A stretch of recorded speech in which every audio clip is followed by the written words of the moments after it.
예, 시작할까요? 안녕하세요. 반갑습니다. 이제 올해 이제 감정평가 관계법규 기본 강의죠. 기본 강의를 시작하게 된 서병수 변호사입니다.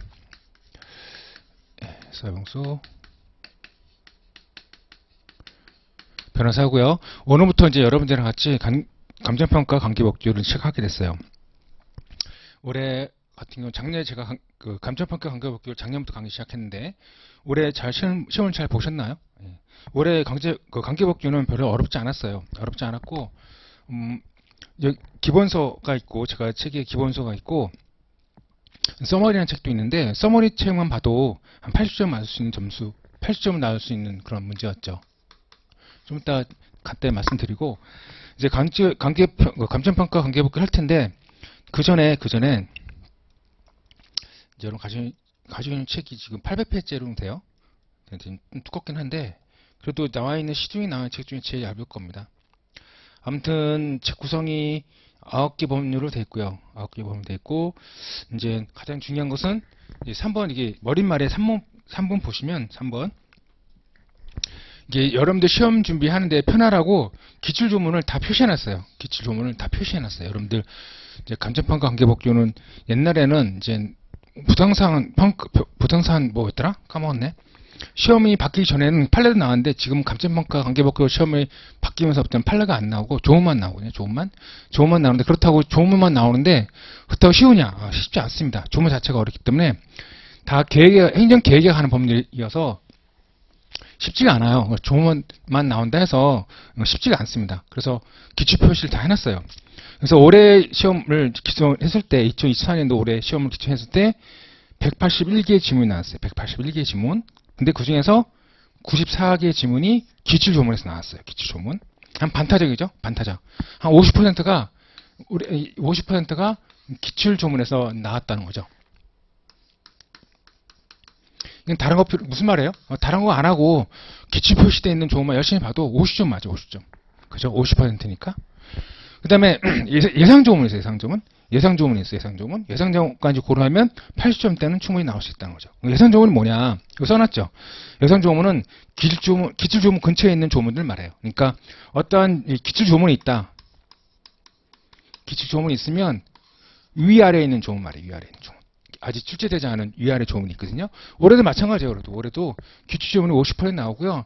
예상지문까지 합치면 한 70%까지 커버가 돼요. 70%에서 80% 사이는 커버가 돼요. 그러면 80점대는 충분히 나올 수 있는 거죠. 이렇게. 솔직히 감정평가 관계법규를 80점 맞을 필요는 없어요.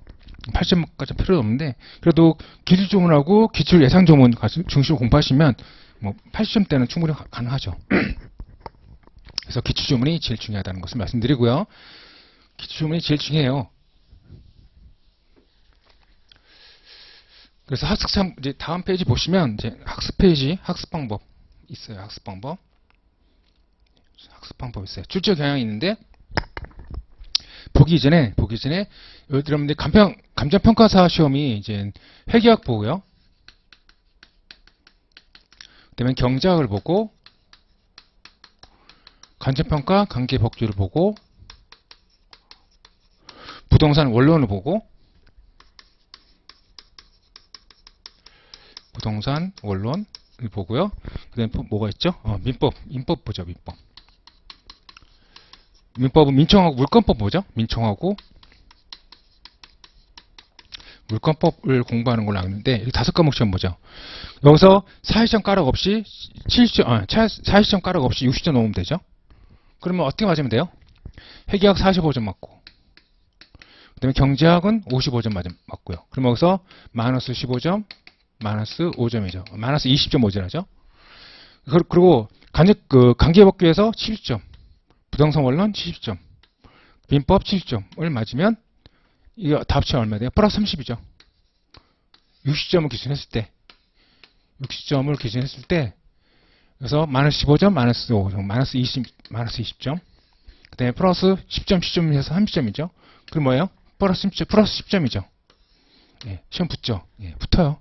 그러니까 이제 여러분들이 이제 올해는 아직 학회에서 발표 안 나가지고 점수 분포도를 알 수가 없지만 작년에 기술했을 때 여러분들 민법이 점수가 잘 나오는 편이에요. 여러분들이 보니까 민법이 잘 나와요. 네, 잘 나오고 이게 제일 잘 나오는 것 같더라고요. 그 다음에 부당성 원론이 제일 그 다음 나오고 관계 역계가 세 번째, 경제학이 네 번째, 회계학이 다섯 번째로 점수가 잘 안 나와요. 그리고 회계학이 꽈락이 많아요. 꽈락이 많아가지고 꽈락이 많아요. 그래서 이 민법 좀 하시면 70점 해서 하는데 80점까지 나올 수 있어요. 이것은요. 80점까지. 부동산 원론은 경제학하고 비슷한 면이 있어서 이것도 양이 많지 않은 것 같고 제가 공부를 안 해봤지만 70점 하는데 어려움이 없을 테고 그 다음에 관계법규는 뭐예요? 관계법규는 아까 말씀드렸죠. 80점까지 가능해요. 80점까지. 기출조문하고 기출예상조문 중심으로 공부하면 80점까지 가능해요. 그러니까 여러분들 특별히 열심히 특별히 고민하지 않고도 이렇게 맞을 수 있습니다. 문제는 뭐냐면 이제 관계법규 부당성 원론 민법이 문제 아니라 경제하고 회계학 문제, 경제하고 회계학이 문제예요. 이 경제하고 회계학이 문제인데 회계학 꽈락이 엄청 많다는 것은 여러분 잘 아실 테고 그래서 공부를 꾸준히 하셔서 회계학은 꾸준히 매일매일 한다는 생각하시고 수업 있을 때만 하지 마시고 수업 없을 때 하더라도 수업 없을 때도 꾸준히 공부를 하셔야 돼요. 하셔서 45점 맞으셔야 돼요. 그쵸? 이 다른 거 잘해도 회계학 30점 맞으면 소용이 없잖아요.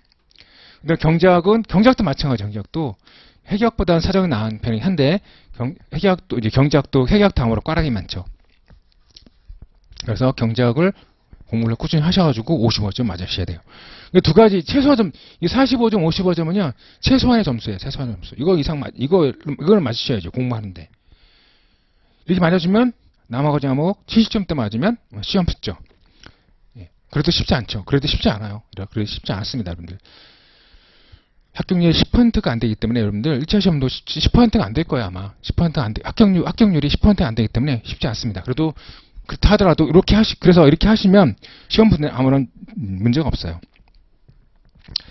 그 다음에 그렇게 하고 잠깐 앞으로 오셔서 책을 구성해 보면 작년에 이제 여러분들 시험 보는 과정에 조문이 많이 개정됐더라고요. 이제 국토기획법도 개정이 되고 2004년 2월 6일 여러분 시험 보기 전이죠. 근데 안 나왔어요, 여러분들. 올해 여러분들 시험 보기 전에 다 이게 시험 보기 전에 다 개정된 법률이거든요. 하나, 둘, 셋, 넷, 다섯 개가 법이 개정되는데 개정된 법률은 시험에 안 나왔어요. 네, 안 나왔어요. 보니까 여러분들 시험 보기 전에 개정됐다고 막 특강도 하는 것 같은데 저는 안 했죠. 귀찮아가지고 왜 안 나오니까 안 나와요, 여러분들 잘. 근데 내년에 나오겠죠. 올해는 안 나왔지만 올해 2024년 2월 6일날 국토기획법 개정되고 작년 5월 9일날 감정평가서법이 개정되고 올해 2024년 2월 6일날 건축법도 개정되고 이 건축법이 조문 하나 별로 중요하지 않은데 하나. 그 다음에 올해 3월 19일날 공간정보법도 개정이 되고요. 그 다음에 올해 또 이제 3월 19일날 도시 및 주거환경정보법도 개정되고요. 이거 도시 및 주거환경정보법은 여러 번 개정됐어요. 이 마지막 개정된 걸 날짜를 정하라는데 도시 및 주거환경정보법은 마지막 여러 번, 4번인가 개정된 4번인가 5번 개정됐을 거예요. 마지막 개정된 걸 정하는 겁니다. 아무나 책에 다 반영해놨어요. 그렇지만 여러분들 올해 시험에서 개정된 법률이 하나도 시험에 안 나왔어요. 그렇죠. 여러분들 이제 시험 보기 전 1차 시험 보신 분도 있으면 시험 보기 전에 막 개정됐다고 가지고 막 난리도 아니었을 텐데 다 시험 보기 전날이죠. 시험 보기 전이잖아요. 2024년 2월 6일, 작년 5월 9일, 올해 3월 19일 다 개정됐으니까 시험 보기 전이잖아요. 1차 시험 보기 전에 개정됐다고 가지고 막 개정 법률 공부했을 텐데 저는 강의를 안 했어요. 받든지 말든지 안 나와요. 근데 내년에 나올 겁니다. 내년에 나올 거기 때문에 신경 쓰시고요. 신경 쓰시고 아무튼 작년에 올해 개정된 법률은 올해 1차 시험에 안 나왔다. 그러나 내년에 나오겠다. 이렇게 말씀을 드리고 이제 다시 들어가셔서 학습 방법 다시 보시면 그래서 회계학하고 경제 열심히 하셔서 꽈락을 안 넣도록 하시고 나머지 과목은 70점대 유지하시면 시험 분에 아무런 문제 없다라는 거죠. 그래서 이제 시험 범위 보시면 출제 기간 보시면 9개 법률을 봅니다. 9개 법률을 국토 및 국토의 계획 및 이혼의 법률을 보고 이게 13문제 나와요. 13개 나오고요. 그 다음에 부동산 가격 공시할 법률이 3문제 나오고 그 다음에 감정평가 및 감정평가사 법률이 3개 나오고요. 구조생산법이 4개 나오고요. 건축법이 4개가 나오고요. 공간정보 구축 및 관리에 대한 법률 중에서 지적에 관한 부분만 시험에 나오는데 이게 4문제 나오고요. 이게 양이 많지가 않아요. 많지가 않은데 4문제 시험에 나와요. 왜냐면 어려워요, 좀. 아무튼 그리고 부동산 등기법이 4문제 나오고요. 도시 및 주거환경정비법이 4문제 나오고요. 그 다음에 잠깐 올라가셔서 그 다음에 동산 채권 등의 담보에 관한 법률 이 한 문제 나오고요. 여기서 40문제 나옵니다. 40문제. 이게 고정되어 있어요. 어떨 때는 이게 많이 나오고 어떨 때는 적게 나오지 않고요. 딱 숫자는 정해져 있습니다. 픽스. 외울 건 없고요. 국토계획 및 이혼의 법률이 줄여서 국토계획법 이 13개 나오고 동산 채권담보법이 한 문제 나오고 나머지는 3개에서 4개 나온다라고 생각하시면 되겠죠. 나머지는 3개에서 4개 나온다라고 생각하시면 돼요. 그죠? 그래서 이제 이렇게 하시고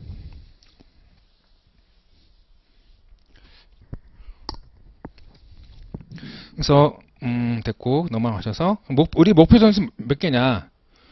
강의를 공부를 했으니까 75점은 맞아야지. 75점은 맞아야 된다.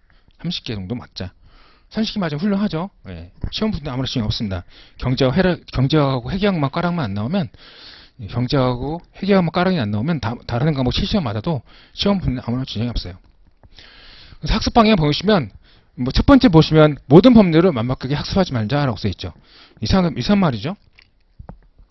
이제 보통 강의할 때 선생님들이 여러분들한테 이제 열심히 공부하셔야 됩니다. 세상적인 힘듭니다. 여러분들처럼 똑똑하신 분들이 공부를 많이 하기 때문에 열심히 하셔야 된다 말씀드리는데 보통 저는 하지 말자 그랬죠. 무슨 말이냐면 이 건축법하고 도정법이 있죠. 건축법하고 도시 및 주거 환경 정비법, 줄여서 도정법. 이 도정법 때문에요. 예, 두 개 때문에. 이게 되게 복잡하고요. 되게 어려워요, 또. 예, 건축법하고 도정법이 어려워서 그래요. 4문제씩 나오거든요, 4문제씩 나오는데, 이제 기출문제 중심으로 해서 2문제만 맞히자, 2문제만. 2문제만 맞히자. 그럼 됐죠? 2문제만 맞히자. 2문제 맞히자. 그 다음에 제일 많이 출제되는 국토계획 및 이혼의 법률을 철저히 학습하자. 13개 나온다 그랬죠? 13개에서 11개를 맞히셔야 돼요, 이거. 13개에서 11개를 맞히셔야 돼요. 11개. 그 다음에, 그리고 일단 쉬운 법률은 만점을 목표로 한다. 여기 나왔죠. 쉬운 법률. 여기 부동산 가격공시법 3개 나오고, 감정평가사법 3개 나오고, 구조생산법 4개 나오고, 부동산 등기법 4개 나오고, 밑에 뭐가 있어요? 동산 채권담보법. 동산 채권담보법.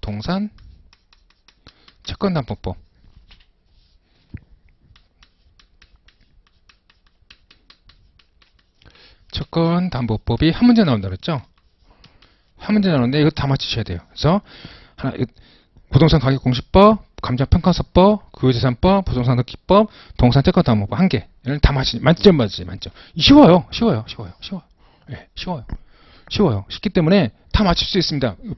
조문도 몇 개 안 돼요. 물론 이제 구조재산법이 조문 많긴 한데 어렵지 않아요. 그래서 만점을 목표로 한다. 몇 개 그러면요? 6개, 10개, 14개, 15개죠? 15개. 하나 빠졌어요, 여기서. 하나 빠진 게 뭐냐면, 공간정보법이 있죠? 공간정보법. 위에서 공간정보법, 어렵다 했죠? 이게 4문제 나오는데, 4문제 다 맞히기 쉽지 않아요. 3문제만 맞히자, 3문제. 공부를 해서, 예. 공부를 해서 3문제 맞히자. 몇 개예요, 그러면요? 2개, 4개. 플러스, 11개. 플러스, 15개죠? 15개. 플러스 3개. 3개죠. 그럼 몇 개요? 15개, 30개. 33개네? 33개네.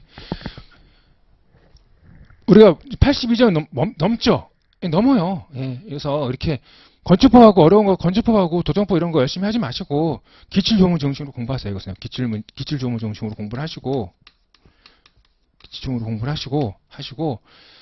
나머지 법률 가지고 열심히 공부하시면, 70점, 그러니까, 이게 꽉꽉 채워도, 꽉꽉 채우면 33개인데, 33개까지 안 맞춰도 되잖아요. 그래서 30개만 맞추면 되니까, 이렇게 전략적으로 공부를 하세요. 아셨죠? 예. 이렇게 해도 33개, 33개. 목표 점수, 목표 점수가 지금 맥시멈을 80점인데 32개인데 넘어버리잖아요. 넘어버려. 이렇게 하시면 1차 시험은 관계법규 때문에 떨어지는 않아요. 솔직히 관계법규 못해가지고 떨어진 사람은 아무도 없어요. 회계나 경제학이 어려워가지고 떨어지지 뭐 관계법규, 부동산 원론, 민법 때문에 떨어진 사람은 없습니다. 그래서 우리는 회계학하고 경제학이 제일 어려우니까 이거 중심으로 공부를 하시고 회계학하고 경제학 중심으로 공부하시고 부동산 원론하고 민법은 이제 담당 선생님한테 얘기를 들으시고 이제 저랑 같이 관계법규를 기출조문 중심으로 해서 기출조문하고 예상조문 중심으로 공부하시면 30개 이상 넘어가요. 아셨죠?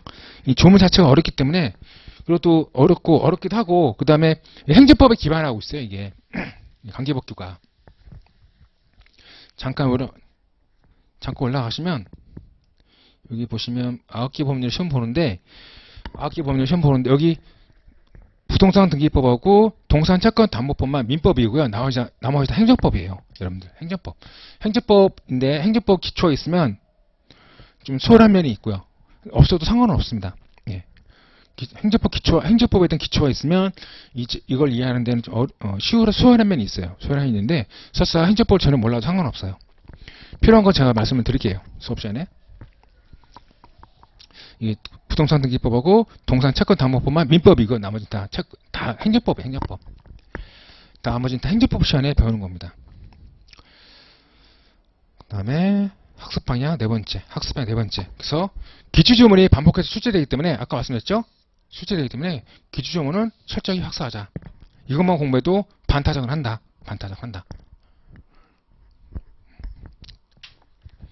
됐습니다. 다 끝났고요.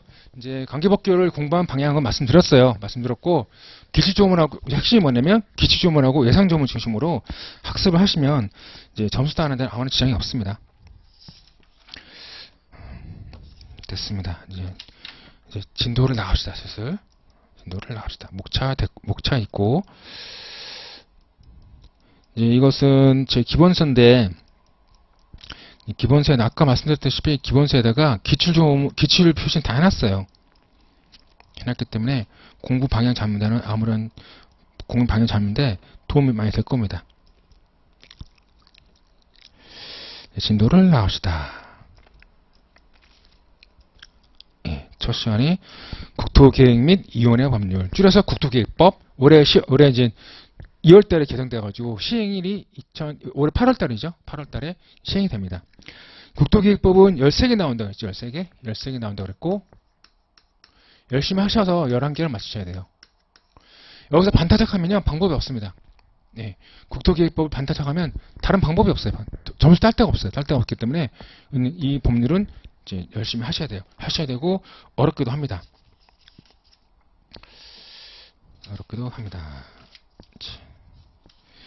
그래서 이제 다음 페이지 2페이지에 들어갈까요? 2페이지. 계획 주체. 그래가지고 행정주체하고 행정청이라는 개념이 나옵니다. 행정주체하고 행정청이라는 개념이 나와요. 이제 이것은 행정주체하고 행정청은요, 행정법 개념. 행정주체하고 행정청. 이제 행정주체는 민법 공부하시면 권리주체 있죠? 권리주체랑 똑같은 개념입니다. 예. 권리주체하고 똑같은 개념이에요. 왜냐면 행정주체는 국가하고 지자체가 있는데 이게 다 법인이거든요. 법인. 여러분들 민법 공부하실 때 권리주체 누가 있어요? 자연인이 있고 법인이 있고 법익격 없는 사단 재단이 있죠.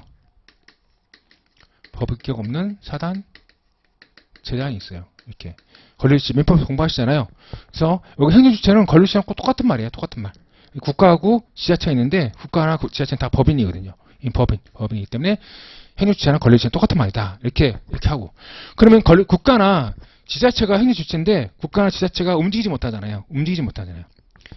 이 국가나 지자체 행의사를 행위할 수 있는 그 사람이 필요하잖아요. 그것이 행정청입니다. 행정청. 행정청은 뭐냐면 누구냐면 장관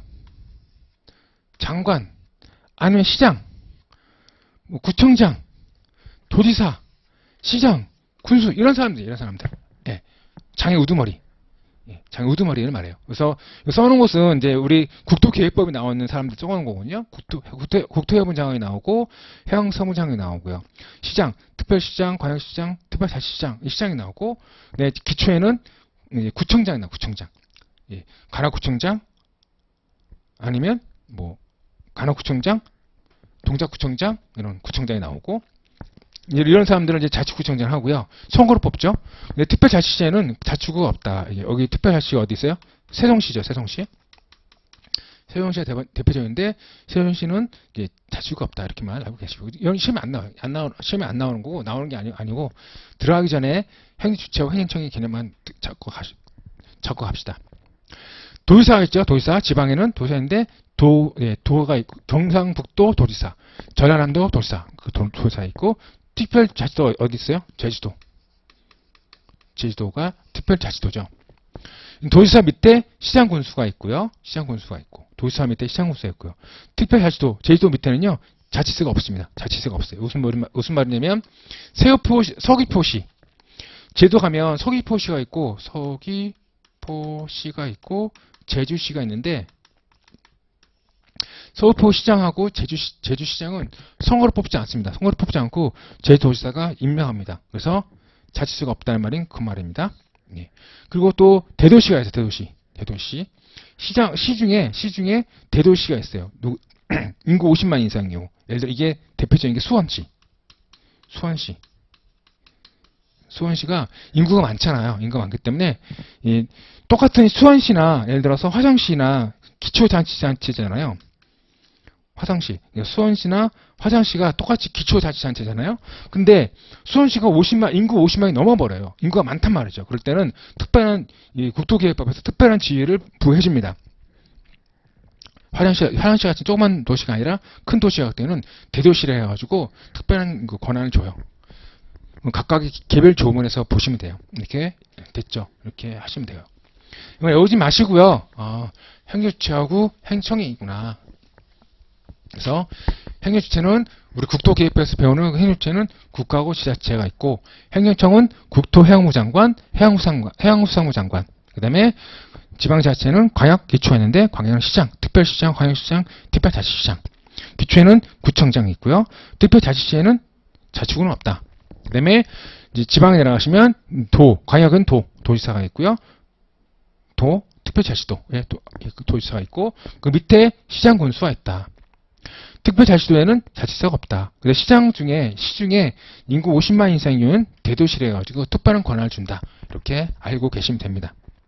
중요하진 않아요. 이런 게 이거 시험에 나오진 않고 그냥 이런 개념이 있구나라고 알고 계시면 됩니다.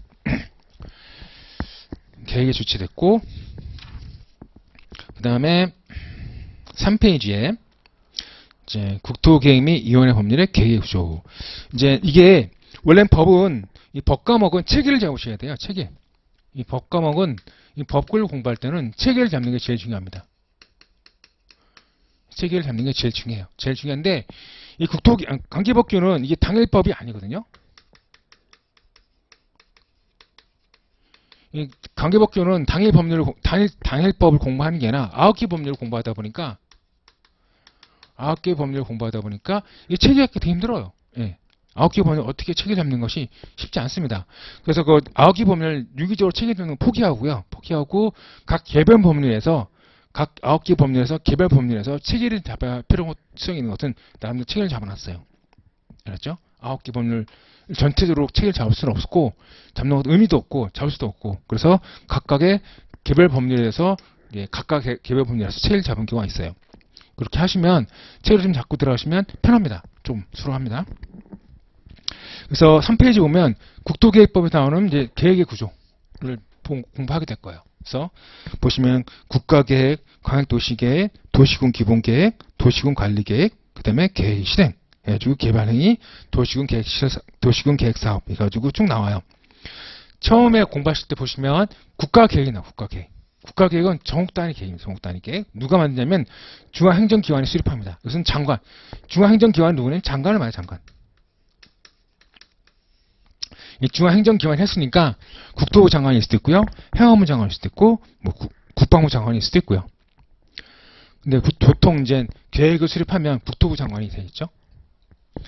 국토부 중앙행정기관이 수립하는 도시군 기본계획이나 도시군 관리계획으로 결정해야 할 사항을 결정해야 할 사항이 포함된 계획. 이것이 국가계획입니다. 국가계획은 한 번 나와, 한 번. 여기서 좀 한 번 나와요. 그 다음에 국가계획이 만들어지면 광역도시계획이 만들어지죠. 광역도시계획이 뭐냐면 광역계획권의 장기발전계획을 제시하는 계획. 광역계획권의 장기발전계획을 제시하는 계획. 광역계획은 뭐냐면 광역계획권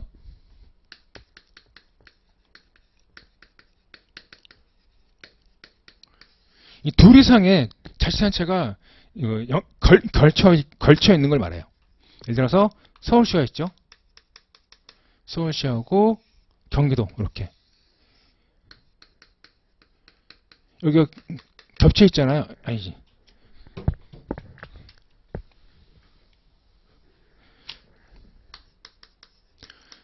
경기도가 있고 서울시가 있으면 이렇게 서울시가 있으면 이제 예를 들어서 여기에 관련해서 계획을 만들었죠. 계획을 이 구역에 대해서 계획을 만들어 칩시다. 그러면 이제 이만큼이 서울시하고 경기도가 겹쳐 있잖아요. 계획이. 그럴 때를 광역계획권으로 합니다. 광역계획권. 그래서 광역계획권의 장기 발전 방향을 제시하는 계획을 광역도시계획이라고 합니다. 이 광역도시계획이 만들어지면 이에 기초해가지고 도시군 기본계획이 만들어져요. 기본계획.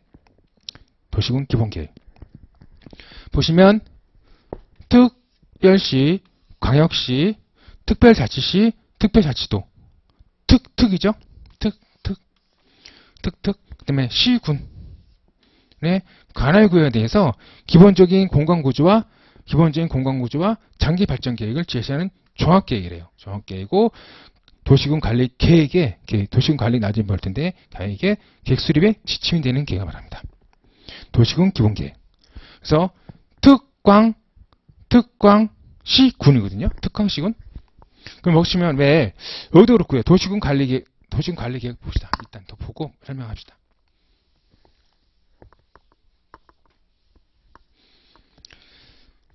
도시군 기본계획 있고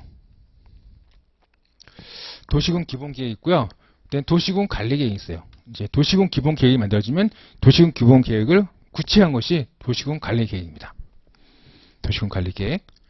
보시면 특별시, 광역시, 특방이죠.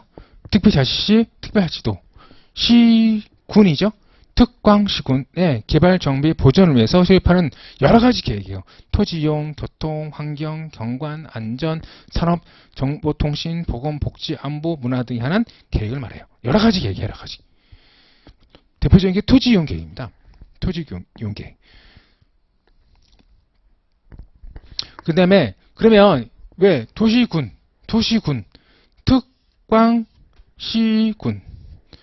특광시군, 특별자치시, 특별자치도도 특이죠. 특이니까 같이 하는 겁니다. 그럼 왜 도시군을 하냐면 뭐냐면 이게 도시군은 뭐냐면 계획 수립의 단위야. 계획 수립의 단위. 계획 수립의 단위입니다. 계획 수립의 단위를 도시군으로 한다는 뜻입니다. 계획을 수립할 때 도시 단위로 아니면 군 단위로 한다는 뜻입니다. 무슨 말이냐면 도나 구 있죠.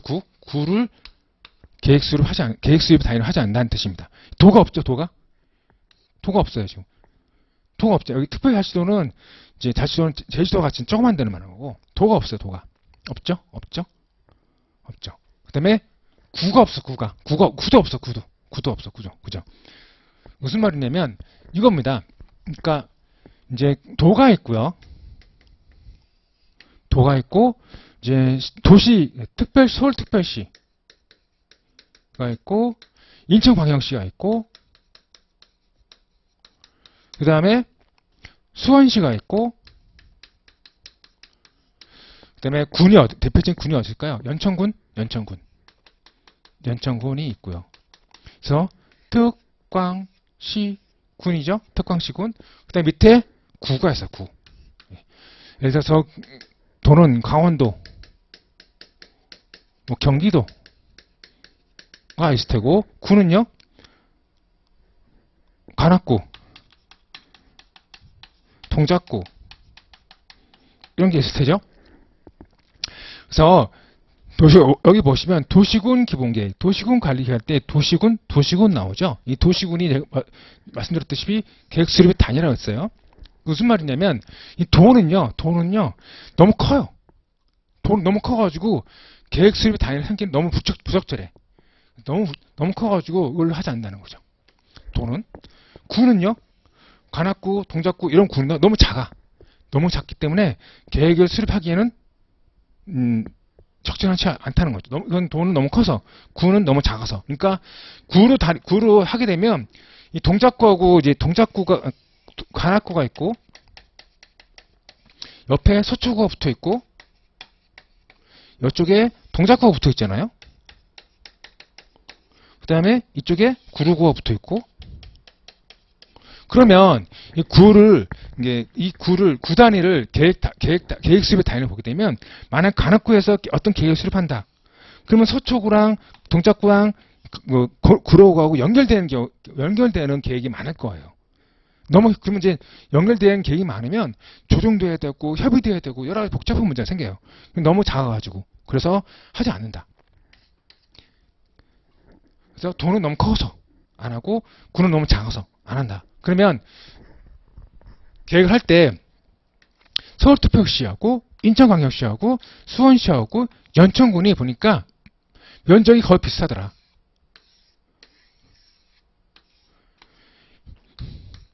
면적이 비슷하더라. 그러니까 도보단 작고 구보단 커서 그 중간 어딘가에서 해당되더라. 그래서 면적이 비슷한 것끼리 묶어놓은 겁니다. 또 재보입니다. 또 서울특별시하고 인천광역시하고 재보면 똑같은지 다른지 당연히 서울특별시는 크죠. 좀 이게 크죠, 당연히. 수원시도 서울특별시보다 더 클 테고 연천군은 수원시보다 연천군이 더 클 겁니다. 예. 완벽하게 똑같진 않지만 이 서울특별시하고 수원시하고 특별시하고 광역시하고 연천군하고 똑같지는 않아요. 이게 똑같지는 않아요. 완벽히 면적이 똑같지는 않아요. 똑같지는 않지만 도보단 작고 구보단 큰 이 특강시군을 해서 도보단 작고 구보단 큰 특강시군을 계획 수립의 단위를 한다. 예. 수립의 단위를 한다 해가지고 이것을 도시군 계획을 한다. 도시군 계획. 그래서 특별시죠, 도시죠. 광역시도 도시죠. 수원시도 도시죠. 군이죠. 연천 군이죠. 도시군 계획이 자꾸 나오는 이유가 계속 나오는데 도시군 기본계획, 도시군 관리계획, 도시군 계획이 나오는데 왜 그러냐면 도보단 작고 구보단 큰 이 중간 단위를 해가지고 계획을 수립한다 라고 해가지고 이렇게 나오는 겁니다. 됐죠? 이건 시험에 안 나오고요. 그래서 도시군이란 말이 계속 나오는구나 라고 생각하시면 돼요. 그래서 도시군이 계속 나오고 특강시군이 계속 나오는구나 라고 생각하시면 돼요. 특강시군. 특별시, 광역시, 특별자치시, 특별자치도 시군 똑같아요. 특강시군하고 다 똑같은 겁니다. 됐죠? 이렇게. 됐죠? 넘어가시고 내려갑시다. 그래서 요번에 여기서 새롭게 들어왔습니다. 여기. 도시군 관리 계획인데 도시군 관리 이 내용을 암기하셔야 돼요. 근데 외울 것도 없습니다. 문제 풀다 보면 다 알게 돼요. 그래서 8가지 나왔어요. 용도 지역. 나중에 배웁시다. 용도 지역. 용도 지구에 관한 계획. 용도 지역, 용도 지구. 지정 또는 변경하는 계획을 도시군 관리 계획을 합니다. 용도 지역, 용도 지구. 근데 두 번째 게 용도 구역입니다. 용도 구역. 두 번째 게 용도구역입니다. 용도구역 보시면 개발제한구역, 도시자연공원구역, 시가조정구역, 그 다음에 수산자원보호구역,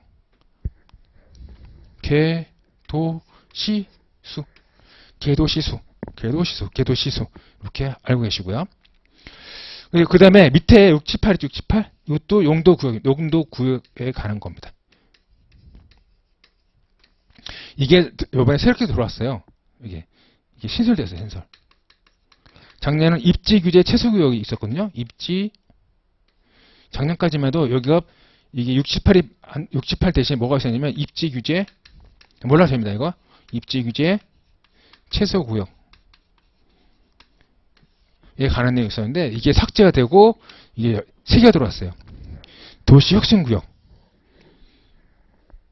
관한 계획, 그다음에 도시혁신계획, 그다음에 복합용도구역에 관한 계획, 그다음에 복합용도구역, 응도계획, 그다음에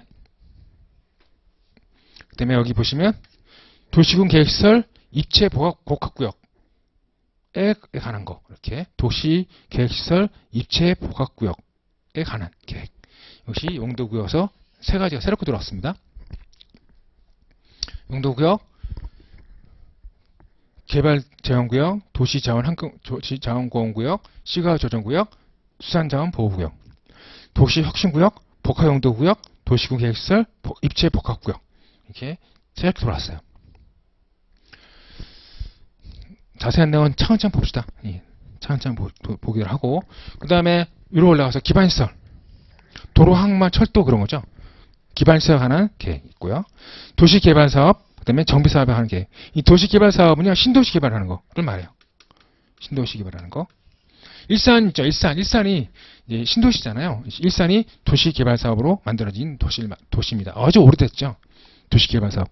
우리는 이제 배우지 않습니다. 도시개발사업은 배우지 않고요. 이런 게 있다. 이런 도시개발사업은 어떻게 한다? 도시군 관리를 한다. 이렇게 도시군 관리를 만든다. 이렇게만 알고 계시면 됩니다. 이 정비사업인데 나중에 도정법에 공부할 거예요. 정비사업은 재개발, 재건축이 있어요. 재개발, 재건축이 있습니다. 정비사업은 나중에 마지막 시간에 도정법 할 때, 도시 및 주거환경 정비법 할 때 나중에 하기로 하고 여기서 일단 나옵니다. 그 다음에 지구단위 계획구역에 가는 게, 네, 지구단위 계획. 이것이 또 도시군 관리 계획을 한다. 됐죠? 지금 처음 보실 땐 되게 낯선데 몇 번 보시다 보면 금방 외워져요. 금방 외워져요. 솔직히 외울 것도 없어요. 내년 시험은 뭐가 나오겠어요? 입지규제 세수구역. 이게 나오겠죠. 이게 입지규제 세수구역이 삭제됐는데 이게 삭제됐어요. 삭제됐는데 이거 여기다 집어넣고서 틀린 것을 맞는 것은 되겠죠. 그래서 도시군 관리계획은 봅시다. 용도지역에 가는 게, 용도지구에 가는 게. 그 다음에 두 번째 용도구역에 가는 게 있고요. 여기도 용도구역에 가는 게 있다. 용도구역은 개발제한구역, 도시자원보호구역, 그 다음에 시가조정구역, 수산자원보호구역, 그 다음에 도시혁신구역, 복합용도구역, 그 다음에 도시군 계획시설 입체 복합구역에 가는 것이 있고요. 이게 용도구역이다. 용도구역. 다 구역자 들어갔죠. 구역자가 들어갔잖아요. 구역자가 들어갔잖아요.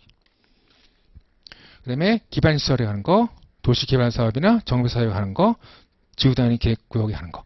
이 구역자 들어가지고 이게 용도구역 생각하시면 안 돼요. 됐습니다. 이렇게 봅니다. 이 책을 잡고요. 이제 하나씩 개념을 잡고 자세한 내용 또 들어옵니다. 계획을 만들었으면 계획을 실행해야 되죠. 계획을 만들었으면 계획을 실행하죠. 2가지 나옵니다.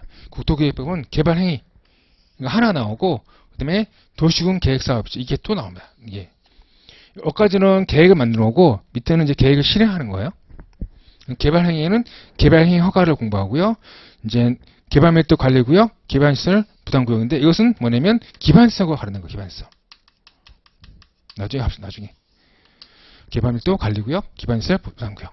기반시설 여기 있죠. 여기 기반시설. 기반시설과 가르는 거다.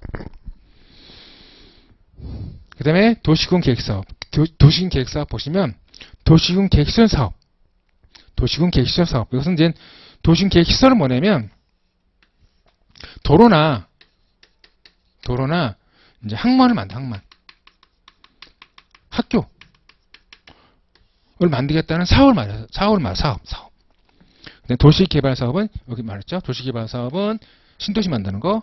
정비사업은 여기 있죠. 정비사업은 재개발, 재건축 하는 거. 됐죠.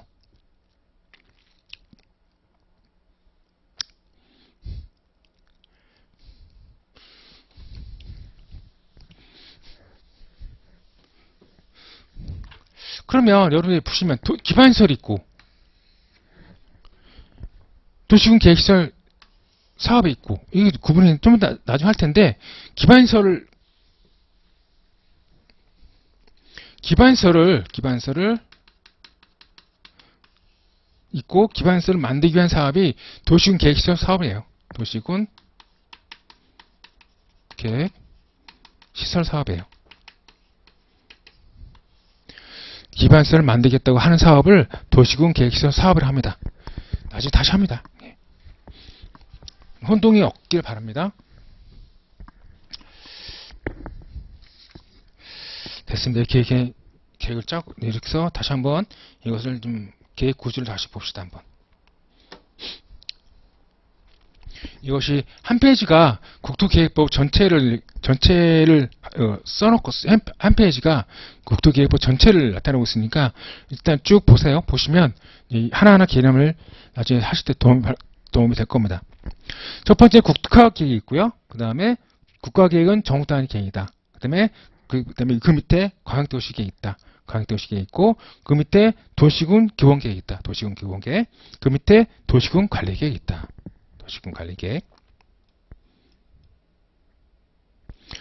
도시군 관리계획은 8가지 계획이 있다. 용도지역, 용도지구 하는 거, 용도 개발이 하는 거. 밑에 여기 6, 7, 8도 용도구역에 하는 거. 그 다음에 기반시설 하는 거, 도시개발사업, 정부사역 하는 거, 지구단위 계획구역, 그 다음에 지구단위 계획 이런 것들이 있다. 이것이 도시군 관리계획이다. 그 다음에 계획이 만들어졌으면 계획을 실행해야 되죠. 계획 실행하는 것은 계획 실행은 개발행위가 있고 그 다음에 도시군 계획사업이 있다. 두 가지가 있다. 개발하려면 개발행위 허가를 받아야 되고요. 개발면적 관리구역과 기반시설 부담구역은 기반시설과 다른 거예요. 기반시설. 나중에 봅시다. 그 다음에 도시군 계획사업은 도시군 계획 시설 사업이 있고요. 도시개발 사업이 있고 정비 사업이 있다. 이렇게 됐죠. 이렇게 해놓고 이제 하나씩 들어가는 겁니다.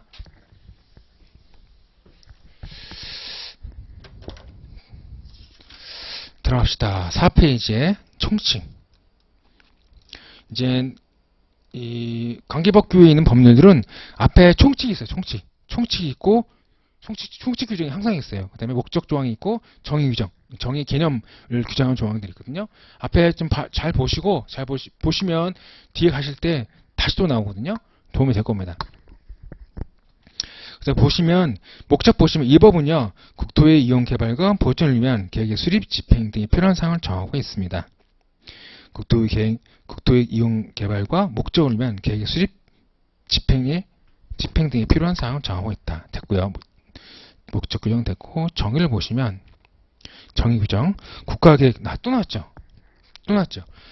국가계획은 보시면 국가계획이란 중앙행정기관이 국토부 장관이 법률에 따라 수립하거나 국가의 정책적 목적을 이루기 위해서 수립하는 계획 중에서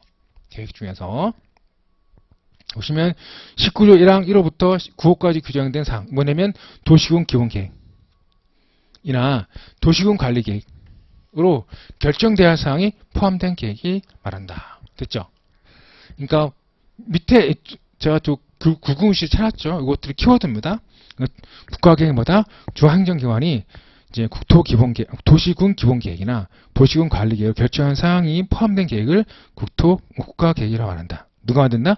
중앙행정기관이 만든다. 중앙행정기관은 장관을 말해요. 장관. 대표적인 게 국토부 장관이겠죠. 국가계획 있고 그 밑에 이제 그 밑에 광역도시계획 있죠.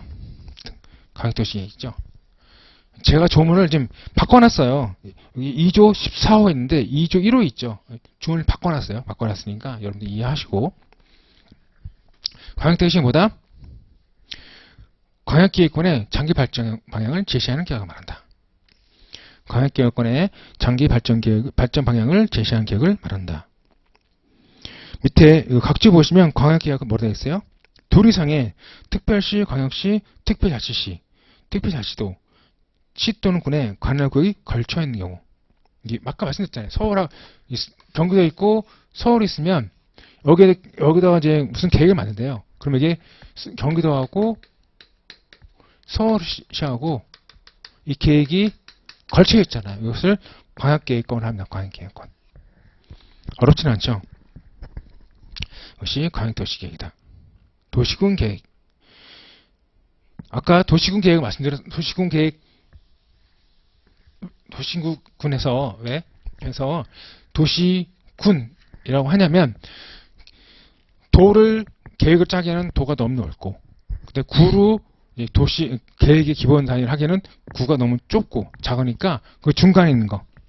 그래서 특별시, 광역시, 특별자치시, 특별자치도, 시군. 그래서 줄여서 특광시군이라고 했죠. 의 관할구역에 대해서 수립하는 공간구조와 발전 방향에 대한 계획을 말한다. 그래서 도시군 계획에는 도시군 기본계획과 도시군 관리계획이 있다. 그래서 도시군 기본계획 보시면 도시군 기본계획은 특광시군의 관할구역의 생활권에 대해서 기본적인 공간구조와 장기 발전 방향을 제시하는 종합계획이다. 도시군 관리계획 수립에 지침이 되는 계획을 말한다. 도시군 기본계획. 됐죠. 그래서 도시군 관리 기본계획이 만들어지면 이걸 구체화한 게 도시군 관리계획이다. 도시군 관리계획 보시면 특광시군이죠. 특별시, 특별시도 시군의 개발, 정비, 보존을 위해서 수립하는 토지 이용, 교통, 환경, 정관, 안전, 산업, 정보통신, 보건, 복지,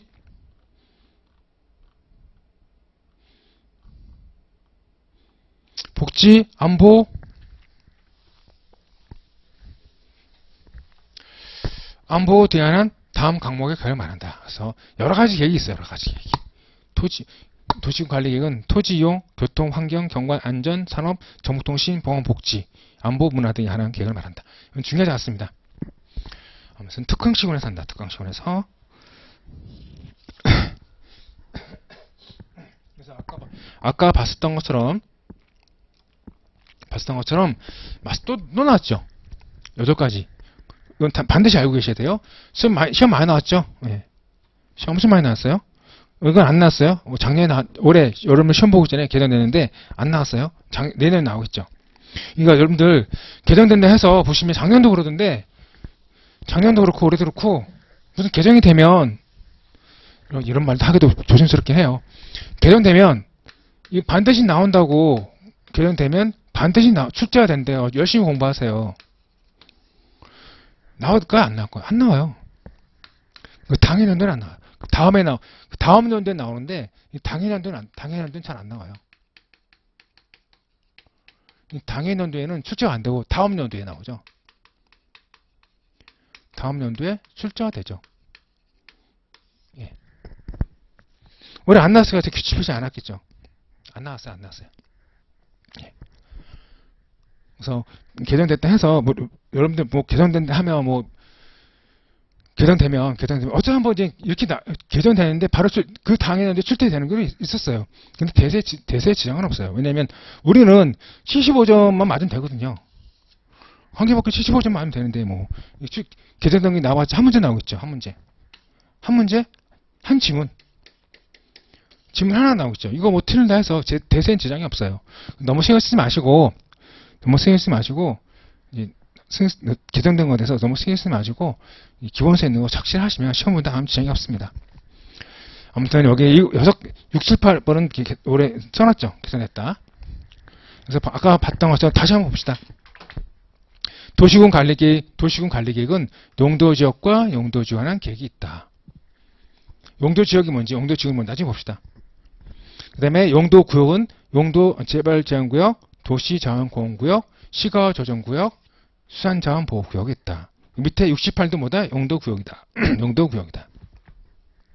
도시혁신구역, 복합용도구역, 그 다음에 도시군계획시설 입체복합구역, 도시군계획시설 입체복합구역에 관한 계획도 들어간다. 이것이 용도구역이다. 이것도 도시군 관리계획으로 한다. 그 다음에 기반시설에 하는 거, 도시개발사업, 신도시, 정비사업, 재개발차 건축, 그 다음에 지구단위 계획구역, 또 도시군 관리계획이 포함된다. 됐죠? 2번 했으니까 외워지겠죠? 솔직히 외울 것도 없어요. 예. 어떻게 나오냐면 다음 등 도시군 관리계획이 아닌 것은. 이거 써놓고 이거 아닌 걸 써놓습니다. 내년에 뭐가 나오겠어요? 입지규제 최소구역이 나오겠죠. 입시가 아니라 입지규제. 입지규제 최소구역. 이게 나오면 틀리는 거죠, 이제. 작년까지는 입지규제 최소구역이 도시군 관리계에 포함되는데, 올해 이게 삭제가 됐기 때문에, 내년에 입지규제 최소구역 나면 이제 답이 되는 거죠. 이게 틀린 거야, 틀린 거. 아셨죠? 입지규제 최소구역. 됐습니다.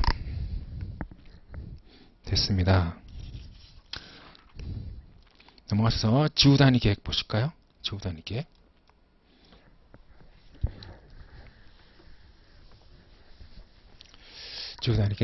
지구단위 계획은 뭐냐면 도시군 계획 수립 대상 지역의 일부에 대해서 수립하는 도시군 관리 계획을 말합니다.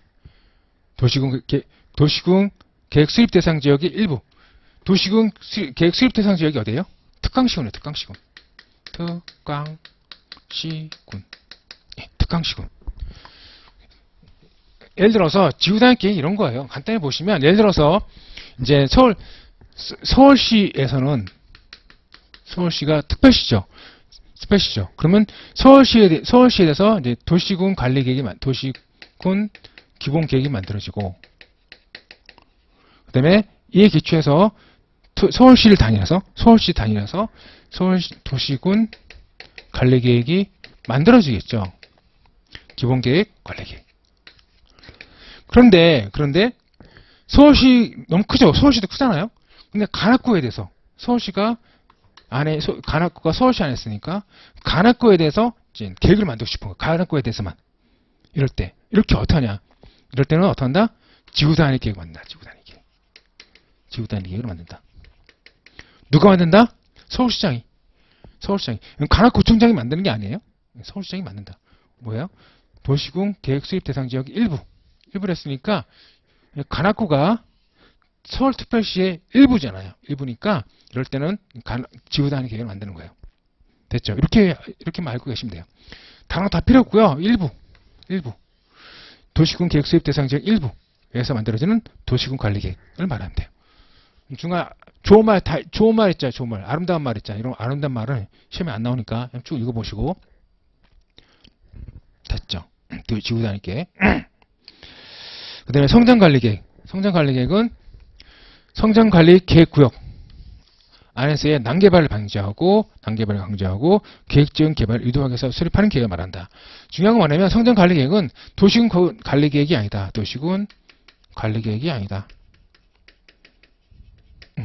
아까 도시군 관리 계획에서 성장관리 계획은 없었잖아요. 없었으니까 이게 중요해. 나중에 성장관리 다시 배울 텐데 지금은 성장관리 계획은 도시군 관리 계획이 아니다. 이 정도만 알고 계시면 됩니다.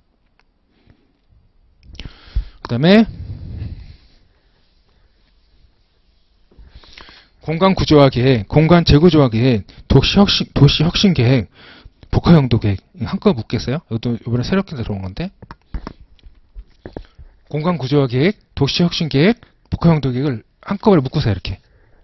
한꺼번에 묶으세요. 이번에 새롭게 들어온 겁니다. 내년에 시험에 나올 텐데 새롭게 들어왔죠. 이렇게. 들어왔잖아요. 올해. 들어와가지고 내년에 시험에 나올 겁니다. 올해는 안 나왔는데 나옵니다. 보시면 공간 재구조화 계획은 뭐냐면 이제 보시면 나중에 공부하겠지만 토지용이나 건축물이나 그 밖의 시설물의 용도, 건폐율, 용적률, 높이 등을 완화하는 용도구역이죠. 용도구역의 효율적이고 계획적인 관리를 수립하는 계획을 말한다.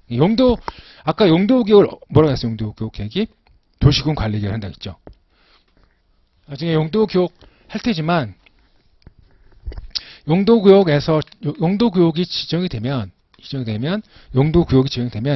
용도라든가 건폐율라든가 용적률이라든가 높이, 건폐율, 용적률 나중에 합시다. 나중에 하기로 하고 이런 게 제한된다. 이런 것이 제한이 돼요. 제한이. 규제가 된다. 규제. 그래서 용도구역 지정되면 용도라든가 토지용이라든가 용도라든가 건폐율이라든가 용적물이라든가 높이를 제한을 하게 돼요.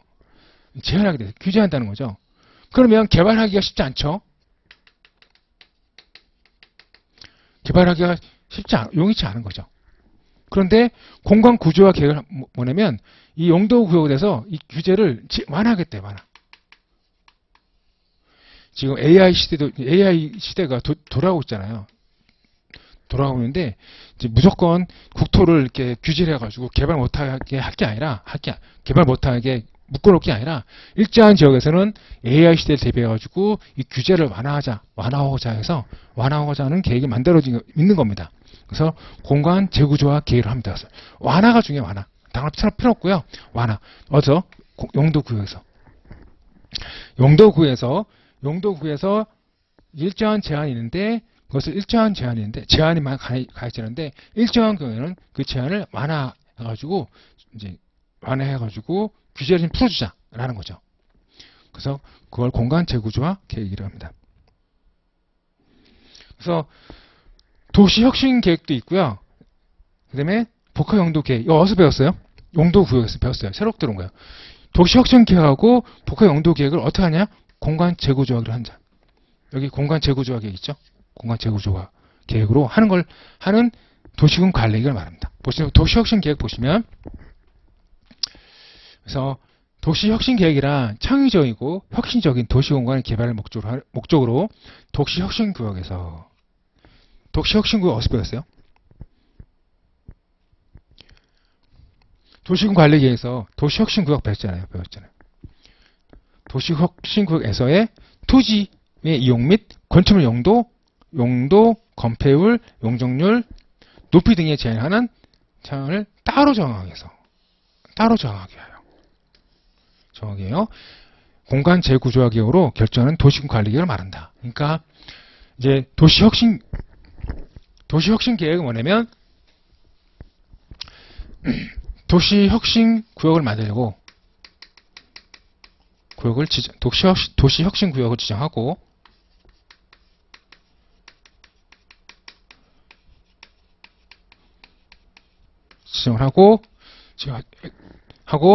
도시 혁신 구역에서 행위 제한 여기 이게 다 행위 제한이죠. 행위 제한을 따로 정한대요.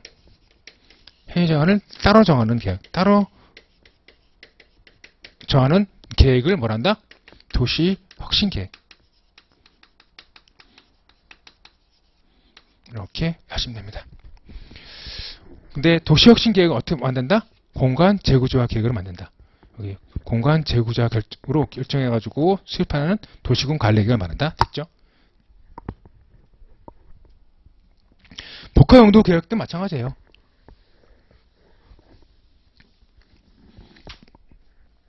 복합 용도 계획도 마찬가지예요. 복합 용도 계획이란 주거, 환경, 주거, 상업, 산업, 교육, 문화, 의료 등 다양한 도시 기능이 육복합된 공간 조성을 목적으로 복합 용도 구역에서 다 필요 없고 복합 용도 구역에서 건축물의 용도별 구성 비율, 건폐율, 용적률 그냥 외우지 마시고요. 제가 여기만 키워드 써봤어요. 이것만 붙여놓고 복합 용도 구역에서 건축물 용도별 구성 비율, 건폐율, 용적률, 높이에 대한 제한의 사항을 따로 정하기 위하여 여기가 키워드 하여 공간 재구조화 계획으로 결정되는 도시군 관리 계획을 말한다. 이것이 복합 용도 계획입니다. 그러니까 간단히 정리하면 복합 용도 구역을 만들고 이것을 공간 재구조화 계획으로 결정하면 복합 용도 계획이 된다라는 겁니다. 이렇게 도시혁신구역 여기 도시혁신 계획도 마찬가지고요.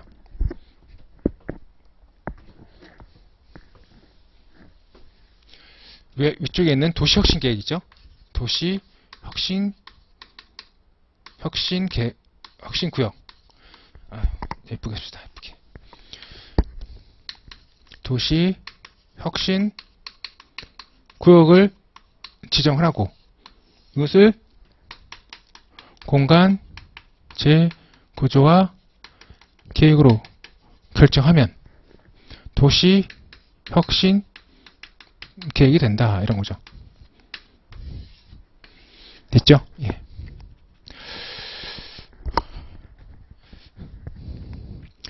이렇게 해놓고 기반설은 좀 쉬었다 합시다. 기반설은 좀부터 쉬었다 합시다. 기반설은 쉬었다 합시다.